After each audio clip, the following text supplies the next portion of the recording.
বিনা দোষে যে জেল খাটলাম কয়েকদিন, সেটা কে খাটলো? আমি না আপনি? তাই তো, জেল খাটাটা তো আপনাদের মতো নেতাদের জন্য অনেক ক্ষতিকর।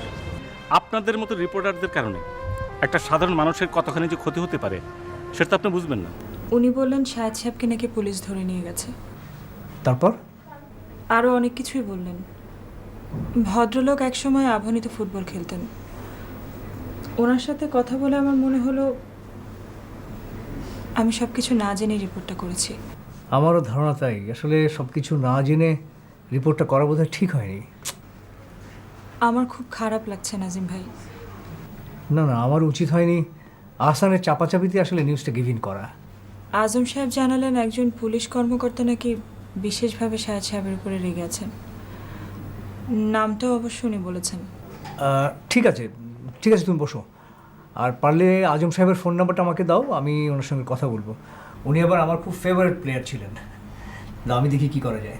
আচ্ছা, আমি তাহলে নাম্বারটা নিচ্ছি। সাহেব, আপনি একদম টেনশন করবেন না। আপনাকে সসম্মানে মুক্তি দেওয়ার ব্যবস্থা করাটা আমার নিজের দায়িত্ব। আমি সেভাবেই সবার সঙ্গে কথা বলে ফেলেছি, কোনো অসুবিধা নেই। আশা করি আজকেই আপনাকে আমরা রিলিজ করতে পারবো। থ্যাঙ্কস। কিন্তু এই কটা দিন যে আমার নষ্ট হলো, তার ক্ষতিপূরণ কে দেবে? উনি? আমি শুধু এটুকুই বলতে পারি, আই এম সরি।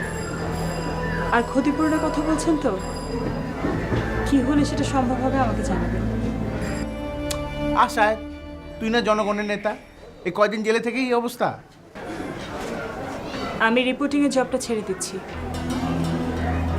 তাহলে হয়তো ওনার কিছুটা শান্তি হবে। আমি ভেতরে গেলাম। জবটা ছেড়ে দিচ্ছ মানে? এখন কি এসব বলার সময়? আমাদের কোর্টে যেতে হবে, অনেক ফর্মালিটিস আছে। চলো, সেগুলো আমি সারতাম। আসুন।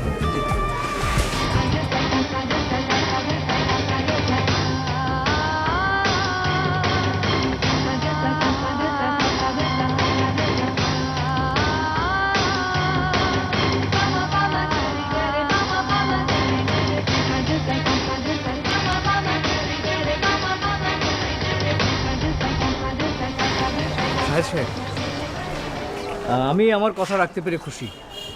আপনি দয়া করে আমাদের উপরে রাগ পুষে রাখবেন না। আপনাদের আবারও অনেক অনেক ধন্যবাদ। ও হ্যাঁ, ওই পুলিশ অফিসার কিন্তু আপনাকে শুভেচ্ছা জানিয়েছে। নাজিম সাহেব, আপনার পক্ষে এরকম আশ্চর্য ঘটনা ঘটানো সম্ভব? আচ্ছা, এখন কি করবেন ভাবছেন? আপাতত স্কুলের জমিটা স্কুলে ফিরে দেওয়ার ব্যবস্থা করব, তারপর দেখা যাক কী করা যায়। সরি টরি বলে চলে যাই। চলো। শাহেদ সাহেব, আই এম সরি। তার আর দরকার নেই। আপনি খুব কঠিন একটা মানুষ। আপনি রাজনীতি করেন, অথচ আপনার ভেতরে শুধু রাগ আর অহংকার। আমি বারবার আপনাকে সরি বলছি, একটু ভদ্রভাবে উত্তরটা দিলে কি এমন ক্ষতি হয়? আপনার নেতাগিরিতে কমতি পড়ে যায়? আপনি রাগ করছেন কেন? বিনা দোষে যে জেল খাটলাম কয়েকদিন, সেটা কে খাটলো? আমি না আপনি? তাই তো, জেল খাটাটা তো আপনাদের মতো নেতাদের জন্য অনেক ক্ষতিকর।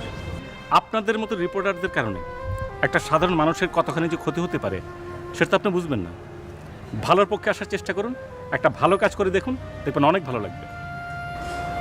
আমার মতো স্টুপের একটা মেয়ের উচিত হবে না আপনার মতো ভালোর পক্ষে দাঁড়ানোর ধৃষ্টতা দেখানো। নাজিম সাহেব, জি।